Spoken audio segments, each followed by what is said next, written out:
business owners with the steps of considering, planning, developing, opening, and operating any small business. And we do this in a number of ways. We do this through webinars like the one that you're on today, seminars, workshops, and free one-on-one consultation at the Small Business Center. And recently, some of our small business centers have added food and farming business planning onto their curriculum. Again, SBCs are located at all 58 community colleges, so you can reach out to one in your local community, or you can find out more information about us at our website, ncsbc.net. Now, the platform you're on today. You should see three icons at the bottom of your screen. One says Q&A, one says raise your hand, and one says chat. We have all of you on mute because we have a lot of people on this webinar today, so please do not raise your hand, because if you raise your hand, we can't hear you. But we will be monitoring the Q&A button and the chat button, so whichever one of those you feel comfortable with asking your questions, please post your questions there. We will try to answer some along the way, and at the very end of the webinar, Mark and Laura are going to answer any questions that you have before we leave today. So with that, I'm also going to let you know that technically, if you have any problems hearing us, or if you have any problems with connections, unfortunately, it's almost always on your end. But the good news is Laura is going to be sending out a copy of this presentation, both as a PDF and as a video link to YouTube. So if you have any problems hearing or seeing us, or if you get a bad connection, don't worry, you'll get a copy. Laura, by the end of the week, or within the next few days, you'll get a copy, so you'll be able to view it again. Okay, so thanks, guys. And with that, I'm going to pass it over to Laura, and she's going to tell you a little bit about the North Carolina Growing Together project. Laura, it's all yours. Great. Hi, everybody. It's so glad to be back at our webinar series, and always a big thank you to the Small Business Center for hosting us. Terry's been great this year. So we're kicking off our August session today about the business of organic. North Carolina Growing Together has been working with small business centers for the past couple of years to help them understand how many resources we have in North Carolina to help food and farming businesses. So in addition, we have been working with growers to help them scale up through farmer capacity, through supply chain and market channels. We've been working with wholesalers. We have grower buyer meetings. We've been having trainings, and we've actually collaborated with Carolina Farm Stewardship on many of these trainings and resources. So I highly recommend that you go to our website and see some of these resources that we have for training and development around food and farming systems and supply chain in North Carolina. We're really excited to have this collaboration to create this supportive business environment to help food and farming and fishing businesses get started and grow and expand in North Carolina. So we are in our last year of this 6-year USDA funded project.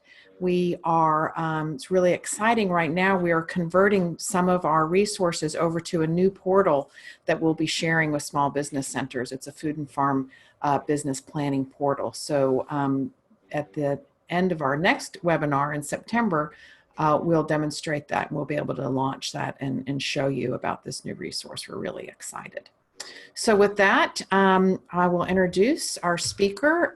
Really thrilled to have Mark with us today. As I said, he's been a fantastic collaborator with the Center for Environmental Farming Systems, as is Carolina Farm Stewardship has been over the decades. We have a fantastic partnership, and just thrilled to continue that today, and for you all in North Carolina to know that CFSA is a membership association, and we see them as an ally and a helper to help our food and farming businesses grow in North Carolina. Mark comes to us with 2 degrees, one from the University of Georgia. No, pardon me. He's from Georgia, but he attended Appalachian State. And then he went on to get a Master of Science in Soil Microbiology from Miami University in Ohio. So he comes with lots of school experience, but I know he also has a lot of experience in the field, and that's what farmers and food businesses really appreciate. Mark has also participated in a 5-part series we recently launched for around the business of organic. And so we have that series ready to go for small business centers and extension professionals who want to expand your learning around the business of organic. And we have 3 sessions coming up at Pitt Community College and Caswell Community College. And so with their small business centers, we'll let you know more about that. But we really appreciate Mark's participation with that program as well. So without further ado, we'll transfer this over to Mark. And as Terry said, we'll be looking at your questions, and Mark and I will decide whether to answer them during the session or as we wrap up. And stay tuned to the end of the session. We'll be announcing our September webinar. So with that, Mark, I will hand it over to you. Sure. Stop share. Okay. So share screen. Where did it go? So we can't see the. Yeah, okay, I got it. Sorry about that. I can't see the slideshow. There we go. Okay. Yeah, thanks. Bear with me a little bit. I'm still learning my way around Zoom. So again, thanks everybody for joining us today. And we're going to kind of take a little bit of a deep dive into organic production and certification, and think of it as well from a business perspective, with the idea that you might be working with growers or prospective growers looking to go down the organics route. And it might be helpful to have a little bit of background about the program itself, some of the rules, and some of the potential advantages that might come from being certified organic. So before we go into that, I want to tell you a little bit about CFSA, who I work for, and the work that we do, because we are a resource for growers, and we're here to help. So for a little bit of background on that, we are a membership-based nonprofit organization, and our mission is to help people in the Carolinas grow and eat local organic food by doing 3 things. And so we advocate for fair farm and food policies, and we do that at the state and national level. We work on building the systems that family farms need to thrive, and that's a 2-part thing with a lot of technical services that we provide, and as well as a little bit of business development work that we do. And then we also provide a lot of educational opportunities. If you aren't already familiar with them, I'll go over those in just a moment. Our vision is pretty straightforward. We would like to create a regional food system that's good for consumers, good for farmers and farm workers, and good for the land. A 3-part piece there. And a little bit about our technical assistance programs, or all of our programs and some of the technical assistance ones within that. So we have a 5 or 6 person team on the farm services team that we provide technical assistance on things like organic certification and production. We write conservation plans that are geared toward organic certification. We have folks on staff who specialize in food safety. So for the time being, that's GAP certification, but they also help walk people through some of the new FSMA rules that are coming down the pipeline. We have a specialist who works on post-harvest handling, a separate specialist who works on seasonal high tunnel production and some troubleshooting around that, and also someone who works on selling into wholesale markets, like gearing up your current system to be at capacity and have the right efficiencies to work for a wholesale scale. We also have an incubator farm located in Concord, North Carolina, where we incubate farm businesses, give them a little bit of land to grow on, and we also conduct research there. Our food systems team does the business development work. We have an education team. I mentioned this before. We do a lot of education. So we've got a big fall conference, the Sustainable Ag Conference, that's happening in November of this year in Durham. We've got an organic commodities and livestock conference that happens out in Eastern North Carolina in the spring, usually early March. And then we also have one farm tour. And then finally, we do advocacy work, like I mentioned, working to change agricultural laws to benefit local and organic small to mid-sized farms. Okay, so transitioning into organics. So in a nutshell, organics, if you aren't already familiar with the production philosophies and rules behind it, let's go over those real quick. So It is a farming system that aims to or for foster biological processes. For example, nutrient cycling, biological control of pests, or nitrogen fixation to provide nitrogen to crops. The farming system aims to rely less on external inputs and more on those, and I guess you could call them internal inputs, things like nutrient cycling or nitrogen fixation to provide nutrients or pest control instead of actually applying a pesticide or a fertilizer. I will mention that by and large, organic production, as part of its philosophy and for safety reasons, prohibits the use of synthetic inputs. And I put a star by that because simply there are a few exceptions to that. And we'll go over that in a little while. Organic farming systems aim for biodiversity. So we're talking about biodiversity within crop rotation, so crops, cover crops, etc., and also within the farm ecosystem. So not just what's actually in your field, but what's all around your field. With the aim of improving environmental quality. So things like preventing soil erosion and degrading water quality and things like that. And finally, to provide safe products. So it's safe for consumers to eat that might not have pesticides that you'd rather not consume, and also safe for the producers, the people who are generally applying pesticides and things like that. So where do organics come from? Where in the farming process did this come about? It's a reaction to the dominance of synthetic inputs that came about over probably about the last 100 years, once we learned how to fix nitrogen and that certain chemicals were good for controlling pests. So again, some, but not all, synthetic inputs can have adverse effects on biological systems, for example, on aquatic life. A prime example of that is the herbicide atrazine on aquatic life. And we're still learning a lot more about adverse effects of synthetic inputs on human health as well as the health of an ecosystem.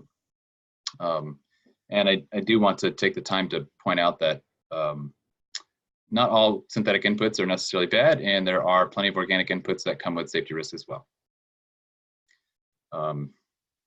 So because reliance on inputs is thought to improve the reliance on natural inputs is thought to improve soil biology on the farm and also downstream, organics has taken a shift toward more natural inputs to try to facilitate those. And finally, organic production is a reaction to the risk that are posed by conventional ag to human health and environmental quality. So with that, it pretty much stems from consumer demand. With all of that in mind, often consumers are motivated to choose organic. Okay, so organics are a growing market. It's been booming since it came live in the early 2000s, and sales continue to rise.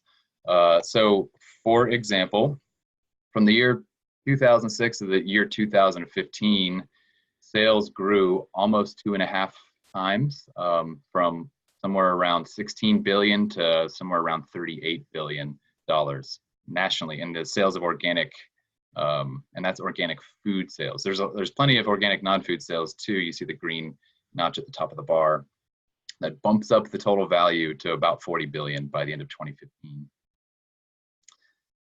Similarly, within the state of North Carolina, sales have gone up almost three times, so about 2.75 times, from a $53 million industry in 2008 to a $145 million industry reported in 2016. So while that is less than 1% of the national organic sales, within the state of North Carolina, it is a growing portion of the total sales across the country, so that it might have been like 0.5% in 2008 and maybe is like 0.8% in 2016, thereabouts. And we expect those sales to grow within the state and potentially to become a larger portion of the national sales. So back in 2011, CFSA conducted a survey with some partners to identify that there was about a $7.3 million gap between supply and demand of food grown versus purchased within the state, indicating to us that there's huge opportunity to fill that gap and for growers to become certified organic and provide some of the food. And that was on fresh produce predominantly. It's been a little while since that survey was conducted. We're not totally sure what direction that has gone, but I wouldn't be surprised if that gap has continued to grow as the sale of organic food has outpaced the increased certification or production of certified organic farms. So perhaps this is implied by all this, but with the increased interest in food and fiber that's produced without synthetic inputs, comes interest in purchasing organic, which we again expect to continue to grow. I will point out that, and we'll cover this a little bit toward the end, sure, products can be grown without the use of synthetics, be more or less considered to be organic and not actually be certified. But the reason that growers and consumers are interested in certified organic is because it's an efficient marketing tool, communicating and pretty concisely to the consumer how the product is grown. So if they have questions that they want to ask of the farmer and don't have the opportunity to ask those questions, as the USDA seal on there communicates to them most of what they want to know. So to continue on about the growing market of organics and how certified organic farms have increased over time, since the very beginning of the program back in 2002 up until year end of 2017, you can see that certified organic farms in North Carolina have gone up. So that's the lighter green bar, quite a bit, from around 10 to 15 early on to approaching 400 certified organic farms by the end of 2017. And similarly, we're not going to talk a whole lot about handlers, but handlers are businesses that basically take organic products or organic farm products and turn them into food products or other things that aren't food. Or maybe they simply repackage them or cut them up and repackage them. And we have as well a growing number of certified organic handlers within the state that are there to take a lot of the farm products that we grow, certified organic, and turn them into a certified organic food product, if that makes sense. So in addition to just organic farms, we also have a lot of farm businesses that have spun out as a result. So where does the organic program come from? Let's start at the top. In the past, organics were not well defined. It's a term that was thrown around, but there was no national level standard. Certification was possible, but the standards varied across certifiers. And so with that came the opportunity for people to wiggle their way in there and kind of easily commit some sort of fraud to make some money. And those incidents were publicized. And with that, some of the credibility of organics, that term, was undermined, which the then organic growers certainly didn't appreciate. So from that came this recognized need for national level standards so that there was less confusion from state to state or certifier to certifier, and maybe fewer loopholes within the law or a set of standards for there to be things like fraud, or for people to all grow products to pretty much the same standard and have it be nationally recognized. So back in 1990, this was all happening in the 70s and 80s. Back in 1990, the Organic Food Production Act was published, and 10 years later, the National Organic Program was created, and we'll talk about what they do. And then the NOP, National Organic Program, went into effect in the year 2002, and that was the first year that farms could be certified USDA organic. So let's address a few of the legal sides of organic. Again, the Organic Food Production Act, OFPA, is the law that set NOP into motion. It sets some very basic rules, but the NOP is the main rulemaking body. So they're the regulatory body that administers OFPA by setting standards and also enforcing them. And the core mission of the NOP is pretty straightforward: protect the integrity of the word organic, as well as the USDA organic seal. The National Organic Standard Boards, I want to point out, is an advisory board, often referred to just as the NOSB.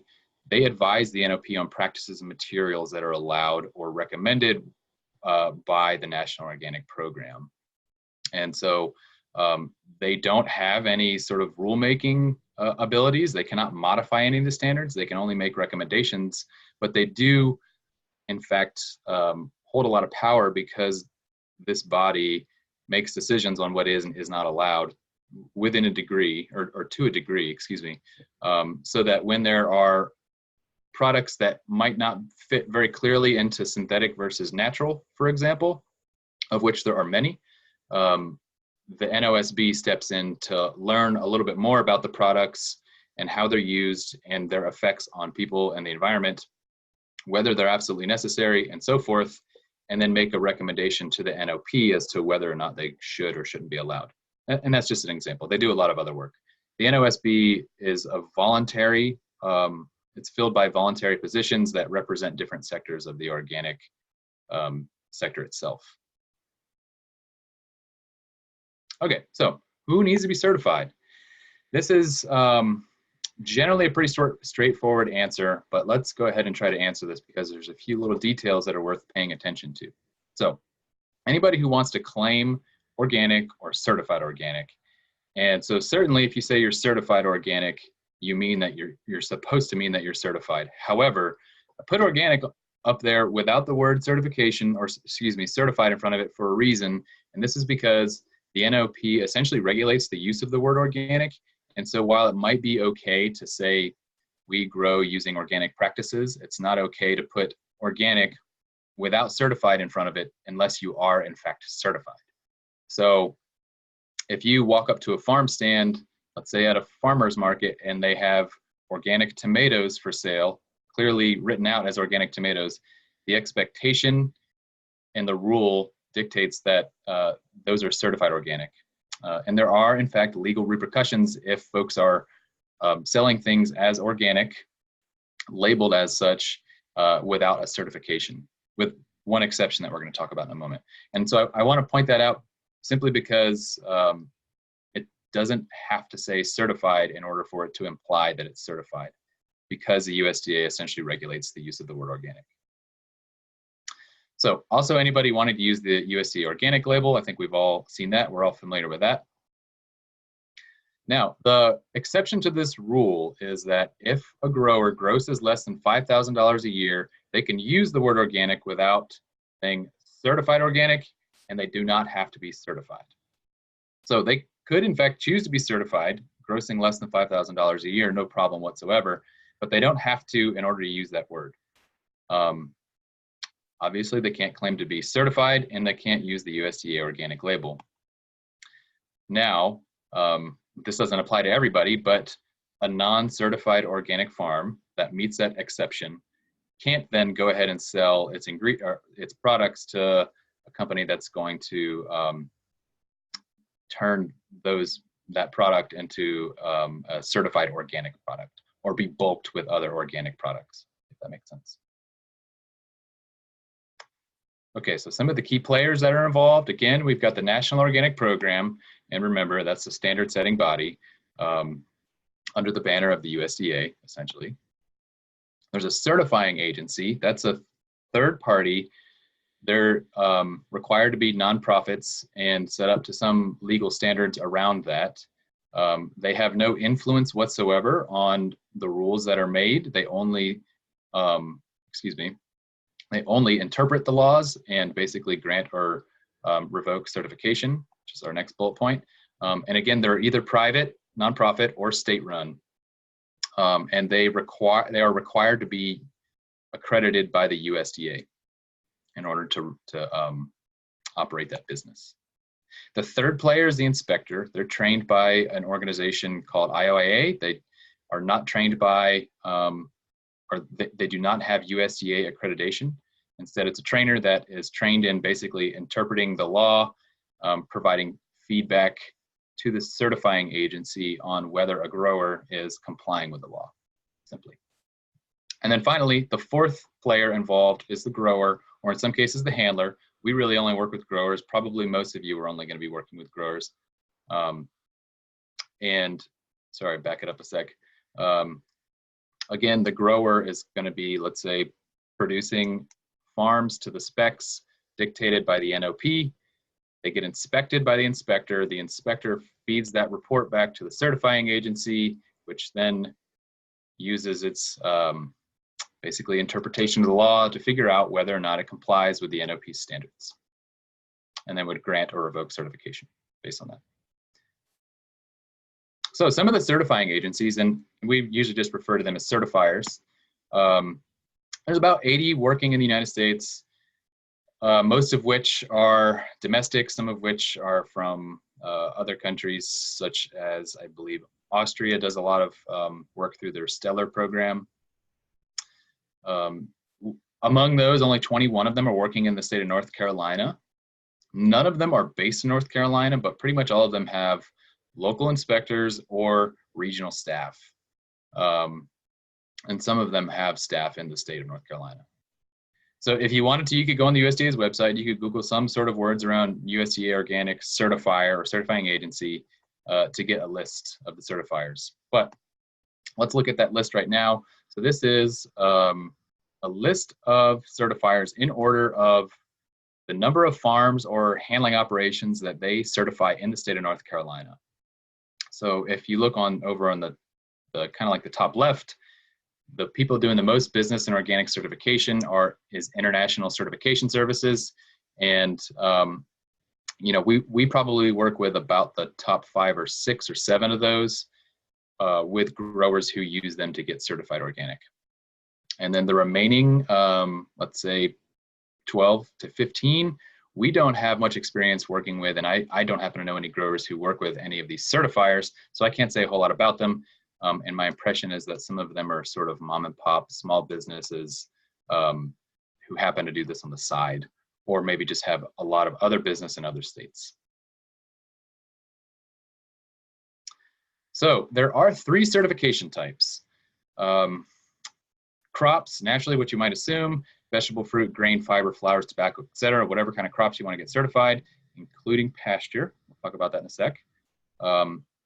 Also, livestock as a second certification type. And I'll mention that the certification types are referred to as scopes, a certification scope in certifier lingo. So, of course, cattle, poultry, pigs, small ruminants, etc., whatever you want to get certified as livestock.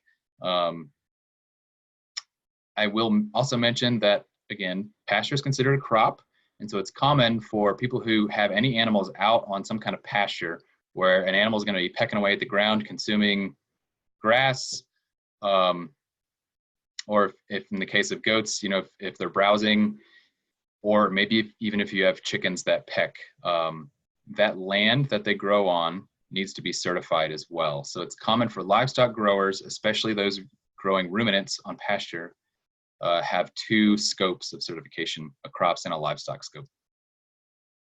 And finally, the processors or handlers, again, who we don't really work with that much, who fall under the category of businesses that do any kind of cooking, baking, curing, drying, heating, etc., of certified organic products. So in terms of the steps to get certified organic, pretty straightforward steps. So follow the rules and regs for 3 years, a 36-month wait period between the date of the last prohibited, quote unquote, prohibited material that's put out to the date that you can pull off a certified organic crop. And we'll talk about the prohibited and allowed materials more in a moment. But during that 3-year period, maintain good records. We're going to talk about record keeping as well. Toward the end, maybe about 6 months out from the end of that 3-year period, choose a certifier. Get in touch with whoever you'd like to work with.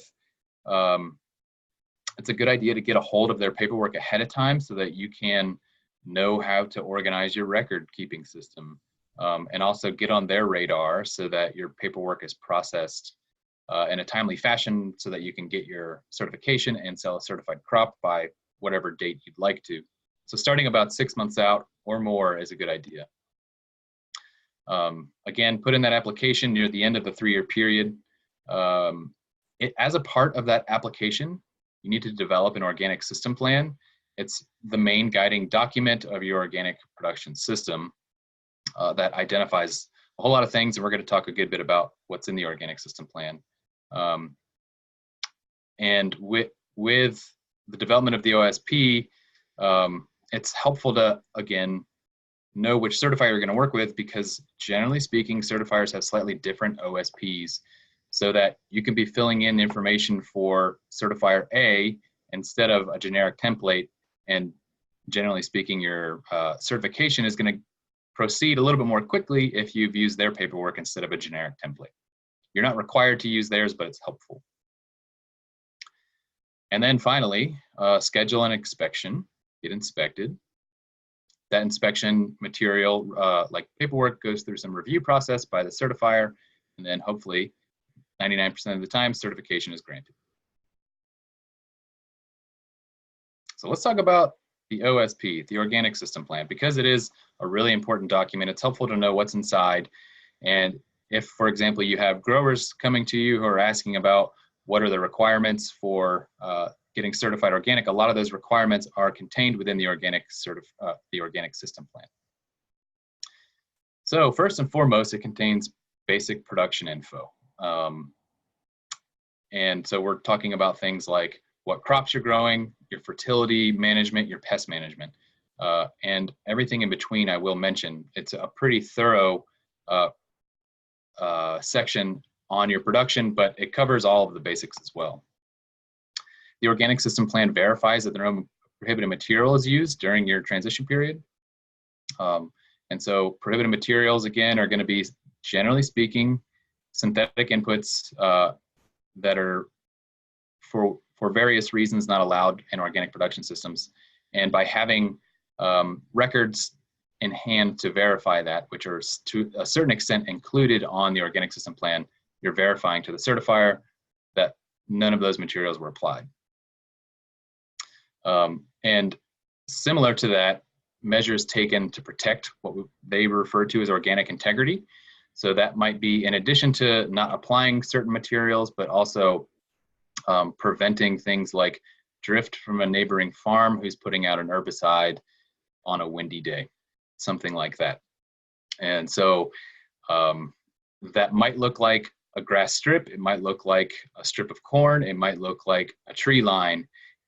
It depends on the so-called risk of contamination from that farm having some kind of encroachment, so to speak, of a prohibited material onto your farm. So typically that's drift, but it can also be things like pesticides that end up in runoff if your farm happens to be downhill from the neighboring conventional farm. And additionally, if a grower happens to be working on what's called a split or a parallel operation where they're growing certified organic tomatoes and conventional tomatoes, the Organic System Plan also outlines the measures taken to keep those things separate, to prevent what they call commingling of a certified organic and a non-certified organic product. So in addition to the things related to the specific production system and organic allowed materials, is the protection of natural resources with sort of simply just an ecosystem perspective. So, excuse me, back up a moment. What are you doing to foster biological processes on your farm? What are you doing to provide habitat for wildlife and beneficial organisms? And what are you doing to protect your soil from degradation and water quality from degradation and things like that?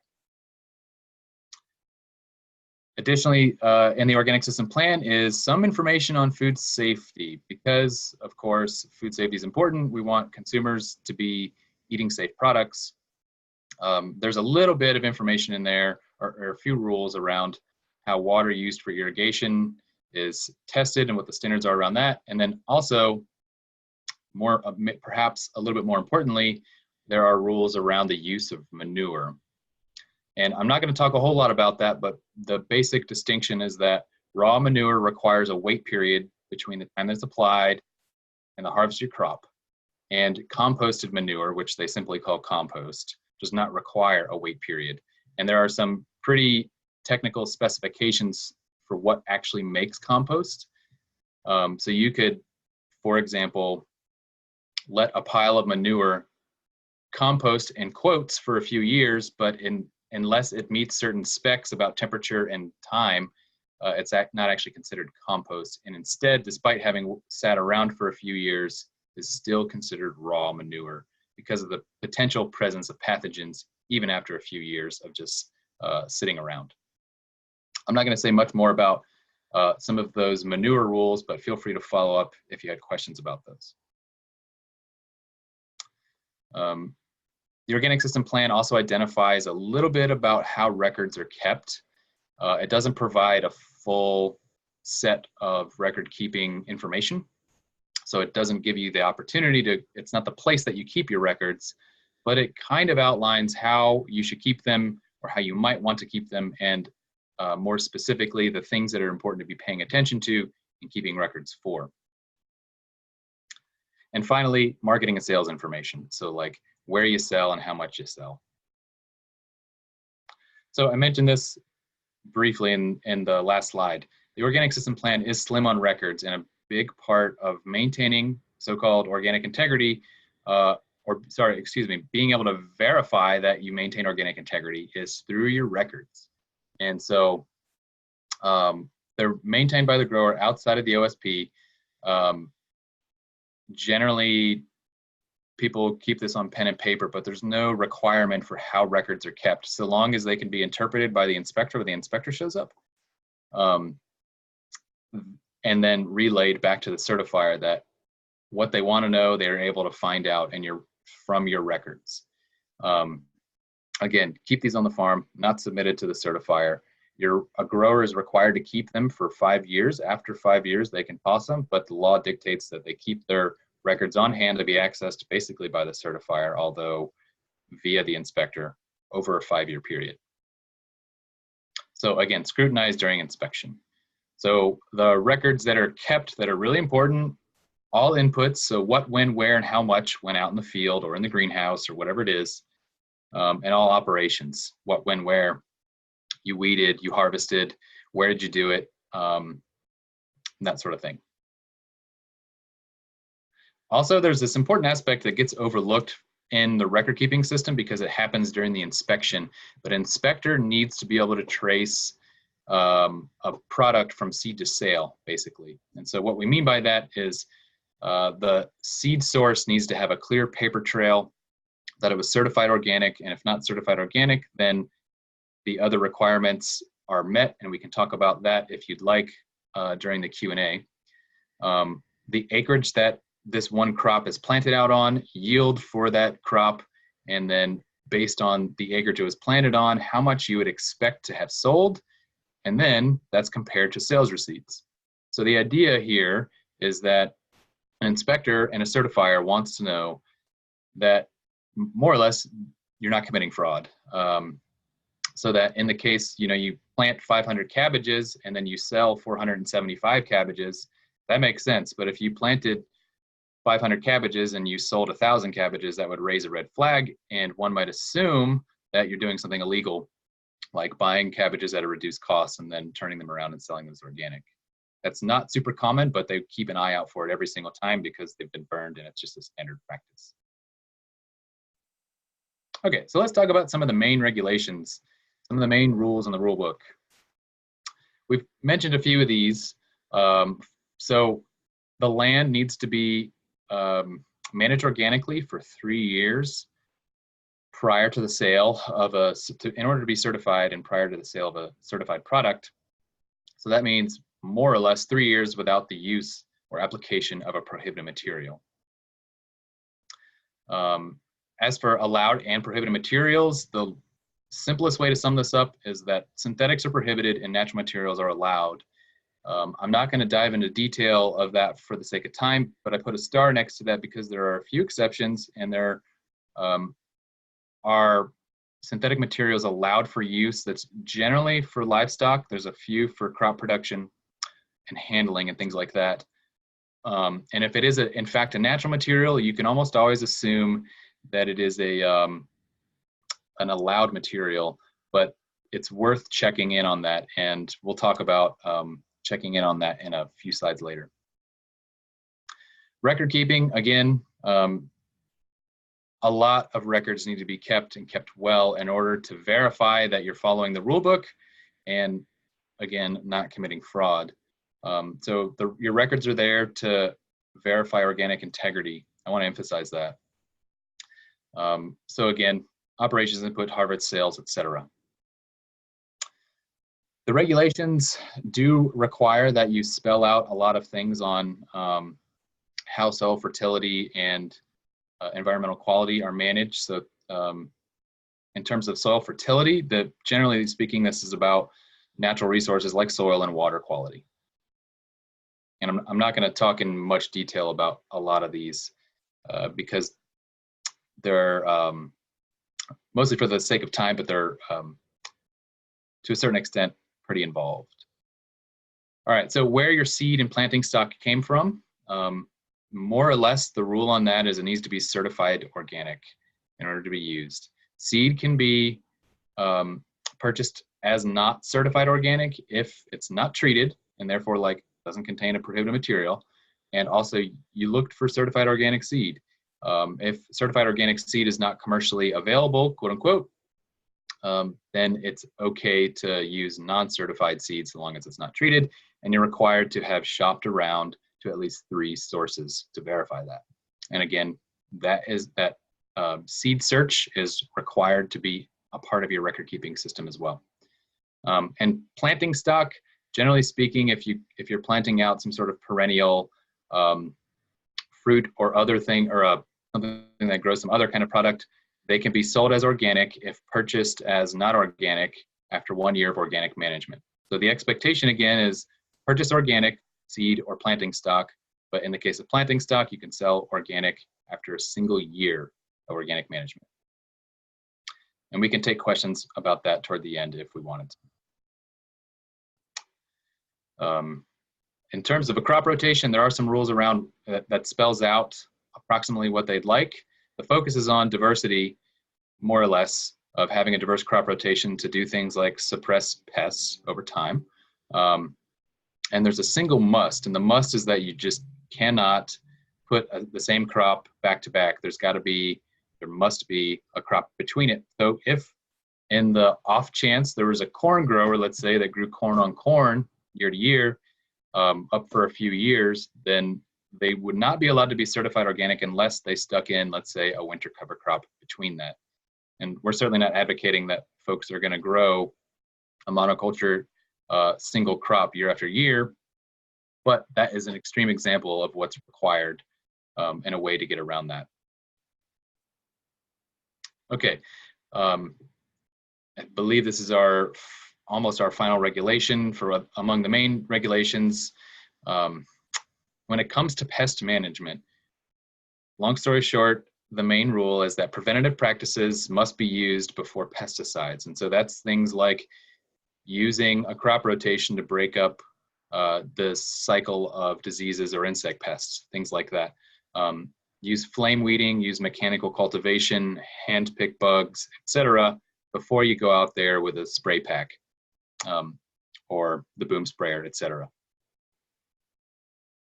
And then finally, livestock got its own slide simply because it's a fairly involved set of rules. And there are 5 important things when it comes to livestock production in the rule book. The first is where your livestock came from. And this can be summarized pretty simply that the livestock that you grow need to be organically managed from early life. And that's a vague term on purpose because early life, in the case of, let's say, mammalian livestock like cattle, sheep, etc., need to be, and if they're sold for meat, need to be managed organically actually when they're still in the mom. During the last third of gestation, the moms need to be managed organically. And so I refer to that as early life. In the case of poultry, however, they need to be managed organically only from the 2nd day of hatching onward. And so one is basically like pre-birth in the case of like cattle, sheep, etc. And then the other is from the day that they hatch onward. In terms of feed, again, I think that this rule is pretty straightforward. If it's feed, it needs to be, and you're raising your livestock to be certified organic, the feed must be certified organic. There's a handful of restrictions on feeding, like drugs or additives that can or cannot be administered in feed, the use of plastic roughage in feed, et cetera, things that I believe are not super common among organic growers anyway. And the emphasis there is just certified organic feed. In terms of healthcare, healthcare must first have natural health, the inputs have to be natural, allowed products for maintaining health. And there's a handful of approved synthetics. Again, I think I mentioned this earlier. Synthetics are prohibited with the exception of a few approved ones, and those are almost all in the livestock category. And these are in the rule book and are fairly easy to find if you Google a few key terms around allowed synthetics for livestock production or crop production. And if using natural healthcare products or natural healthcare inputs doesn't address a healthcare issue, the rule dictates that the grower is required to provide adequate healthcare for the animal, even if it jeopardizes the certification of that animal.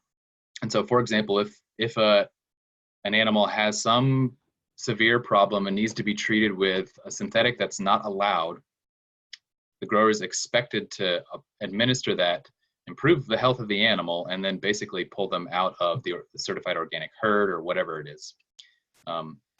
And if the appropriate health care is not administered, then that kind of kicks it over into some other legal areas around managing animals well. Living conditions of animals focuses on the access to things like outdoors or pasture, and then also things like health and natural behavior of the animal. And there's a few specific rules around what that means, but generally speaking, in the health and natural behavior category, that is up to the producer to justify that the living conditions they're providing for their livestock meet the needs of the animal in terms of being in good health given their conditions or allowing for natural behavior.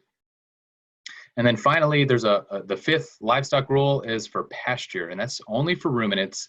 And while the pasture rule is a fairly detailed one, I think this can be simply summarized as 30% of dry matter intake of a ruminant needs to be from pasture during the grazing season, which is explicitly defined by the grower in the organic system plan. And there are calculations to do that are easy to find on the web. But again, it's important that the grower is aware of that, provides the calculation method to the certifier, and is doing a good job of making sure that the ruminant livestock are in fact consuming 30% of dry matter intake from pasture. And also a grower cannot limit access to pasture, especially during the growing season. There are a few exceptions for severe weather, so on and so forth, where access to pasture can in fact be limited without breaking the rules, but those are the two take-homes for the pasture rule. Okay, so some common mistakes. Mistakes for newly certified or transitioning growers are unfortunately sort of common. So the main thing that happens from growers is accidental use of prohibited material. And 99.9% of the time, this is by accident. So one important step that can be taken to prevent this from happening is for a grower to simply check with the certifier before its use. If they're unsure, check with the certifier. They're actually required to check with the certifier, but it's helpful to do that ahead of time so that you know whether the product is allowed or not. If you don't want to rely on them for an answer as to whether something is allowed, you can consult a reliable database like the OMRI database or the Washington State Department of Ag's database. I definitely recommend using OMRI's. OMRI stands for Organic Material Review Institute, and you can find their website at omri.org. They have a pretty great database with some dynamic search tools that I recommend you check out if you're wondering. And we can talk more about that toward the end in the Q&A. Okay, poor record keeping, also a common mistake simply because you can't verify organic integrity during your transition period. And so while that's not going to lead to the revocation of a certification, for example, or a certifier will not say you can't be certified after your 3-year transition because you didn't keep good records, but they're going to be very clear about how they want you to improve your record keeping system. And if you did in fact do a bad job of actually managing in the field and not keep good track of it, then you might be at risk for not being able to get certified. Straying from your OSP is pretty common, and simply when the inspector visits your field, if they see something in the field that doesn't match the OSP, it's going to raise a red flag. And it's not a huge problem, but it just simply delays the time that you're going to get time between inspection and certification, because they might need to like resend out an inspector after your OSP is updated, something like that. And then finally, if you, in the case of worrying about prohibited materials drifting or running off from a neighboring farm onto your farm, if you've failed to prevent contamination, as they call it, from that circumstance, then that would be a prohibited material entering your farm. And then wherever that was more or less applied to your farm might then not be allowed for certification for another 3 years after the time that it was applied.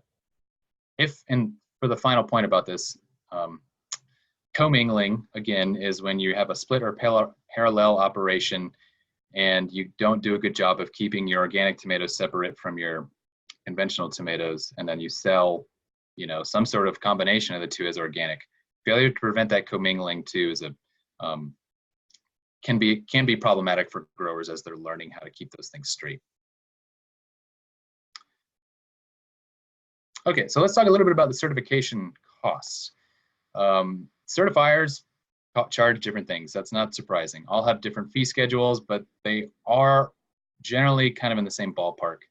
The main thing that's going to vary for certification costs depends on things like the size of your farm, how complex your operation is, and then perhaps most importantly, when it comes to time for inspection, is your level of organization. So if you do have a complex operation and you're disorganized in inspection, it's going to take a while for the inspector to go through all of your records, and inspector time is not cheap, which can bump up the cost of certification substantially. I'll also mention that certification costs are based on sales often, and not just things like size or complexity. So that if you're a grower and you gross 500,000, or if you gross 100,000, you're going to be charged a different standard rate based on your income.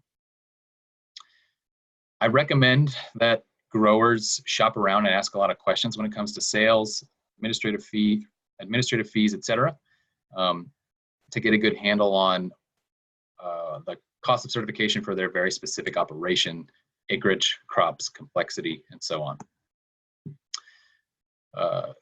Growers are required to recertify each year. That's part of organic certification. Generally speaking, it's a little bit less after the first year. So that first year, you're kind of like paying some administrative fees for having your application processed and getting into their system. And then thereafter, it might be a couple $100 cheaper. So in terms of estimating cost, if we're talking about down at the really small end of like a 1 acre intensive vegetable garden, that might cost, it's going to cost less than $1,000, might cost somewhere around $700, $800, give or take. And it depends on, again, scale, complexity, and your level of organization. And then as scale increases or sales increase, or maybe complexity increase, the cost to get certified goes up incrementally.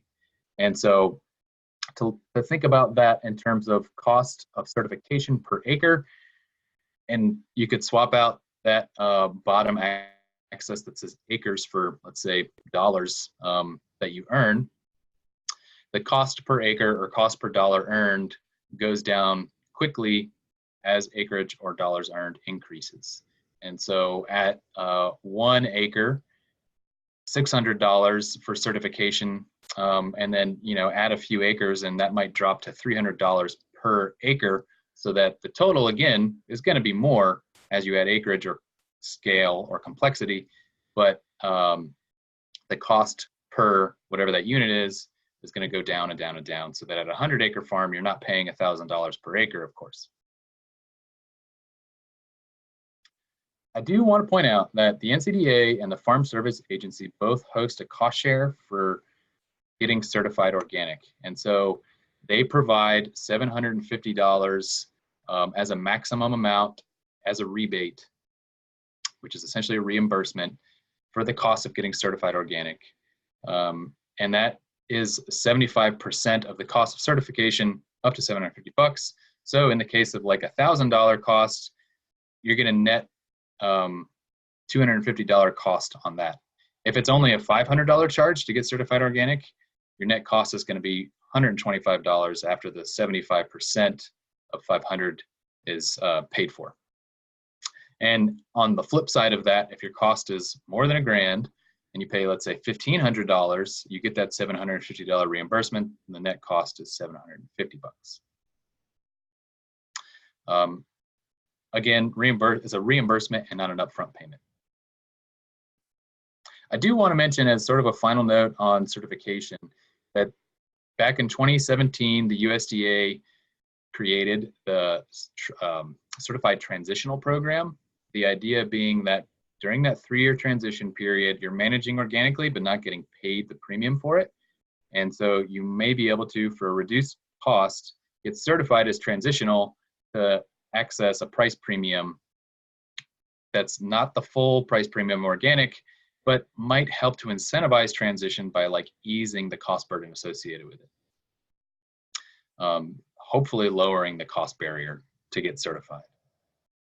Again, all the certifiers, or most of the certifiers who are working on certified organic, would also be accredited by the USDA for this certification. All right, so finally, I wanted to mention something about market challenges, or potential market challenges, I think is more apt. So we talked about this a little bit at the beginning, but organic is clearly advantageous in wholesale markets because it communicates very efficiently how the product was grown or made, but might be less, but the advantages might be less consistent or clear for direct sales. And so, again, communication to buyer is the main thing that we're thinking about with getting certified organic, that marketing tool. And for direct sales farmers, like people working at farmers markets or working in a CSA, there might be better opportunities or other opportunities to communicate how a product was grown. And so many growers, definitely not all, claim that their customers trust their production practices. And with that trust comes the need to not actually be certified organic because they think they know what they're doing, what the farmer is doing.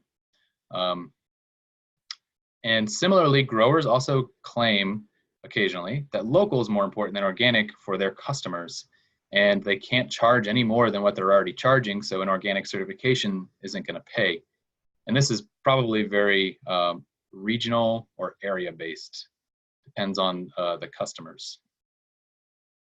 I also want to mention, as a final thought on that there are definitely plenty of growers too who advocate for certification because it's better for building trust in direct sales situations at a farmer's market or something like that. To just have a sign up front that's with the USDA seal may be better for attracting customers in who don't already know the grower, and then building trust kind of right off the bat. All right, so finally, I want to mention our organic consulting services, simply because we do help growers to get certified, and it's a free service to our members.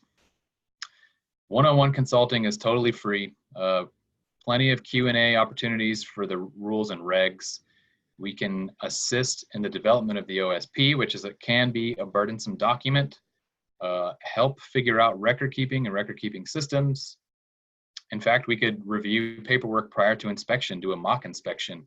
And again, it's free. I do also want to recommend our Organic Production Handbook. We've got an online tool called The Road to Organic Certification about navigating that process, and lots of online content to guide producers. So definitely check out our website. There's a lot of other resources out there, you might not be surprised to know. USDA's National Organic Program website has a lot of basic information on this. NRCS has a great handbook on organic farming that's worth taking a good look at. The Center for Environmental Farming Systems, which has a lot of publications and good research happening around organics and sustainable production, definitely worth checking out their online content. E-Extension, if you aren't already familiar with them, provides a lot of online resources and generally is geared toward organic production.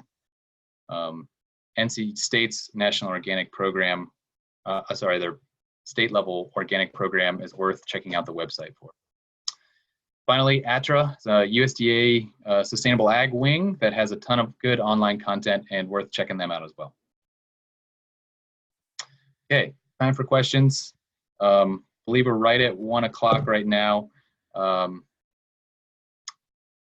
We can take questions through the Q&A and I'll. All right, folks, if anybody wants to post a question, you can do that in your chat box there. And I'm not seeing any questions so far, Mark, so I'll ask you if farmers want a visit from you for a consultation, they have to be a member of CFSA, and do they already have to be starting their certification process? The answer is yes, they have to be a member, and they don't have to have started the transition process, but instead, if they would like to know more about getting certified organic, and maybe they're trying to figure out if starting the transition is feasible for them, that for us justifies a site visit, in addition to the more advanced phase of that where it might be a mock inspection just prior to getting inspected by the certifier, more or less. What is your experience with extension agents? I know there's some extension agents who have some comfort around organic certification, but do you know if extension agents can also be a resource? Generally speaking, I think, yeah. I do think there are extension agents who work in areas where there's not a lot of organics and so have not had a ton of exposure to organic growers and therefore maybe some of the rules around it. But if you weren't to reach out to someone like us to ask questions, I think extension would be the next place to go, the first people I would call. And my hope would be if a local extension agent couldn't point you in, if they didn't know the answer, then they could point you in the right direction. All right. Mark, do you see the question there about horse-powered farming? Hang on one sec. Well, I can ask you, does horse-powered farming create risks to organic certification? The short answer is no. It doesn't create risk for organic certification. It does create a potential food safety issue that plays into organic certification. And so, again, I mentioned that there are rules around the use of raw manure, and that would simply be considered raw manure, and then the proper harvest application of quote unquote application of raw manure to the harvest time, that interval would just need to meet a certain standard.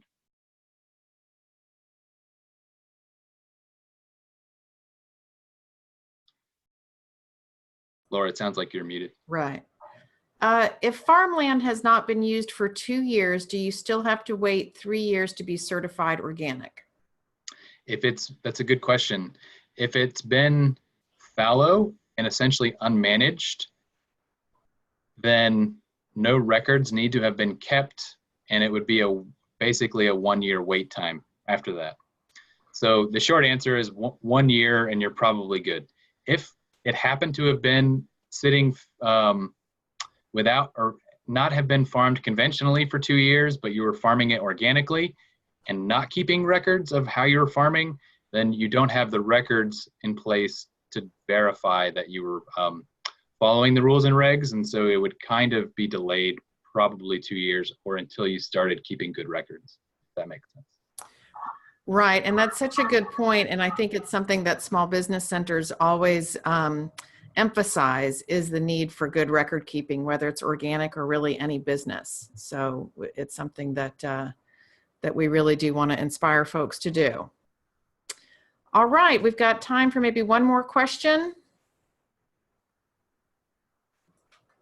Okay, great. Well, thank you so much, Mark. I hope you all will note Mark's contact information, and I do encourage you to check out the other resources Mark mentioned. When I send out the presentation to you all who signed up, I will have live links on those resources for you.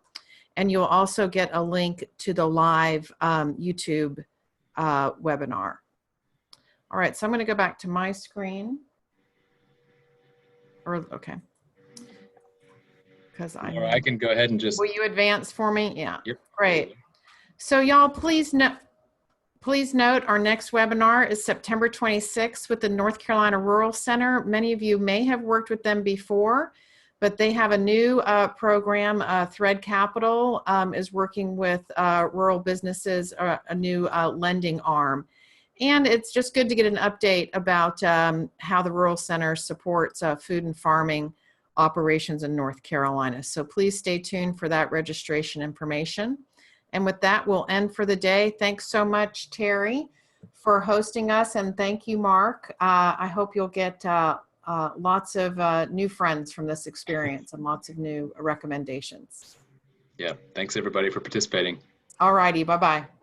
Bye. Good job, Mark. Thanks.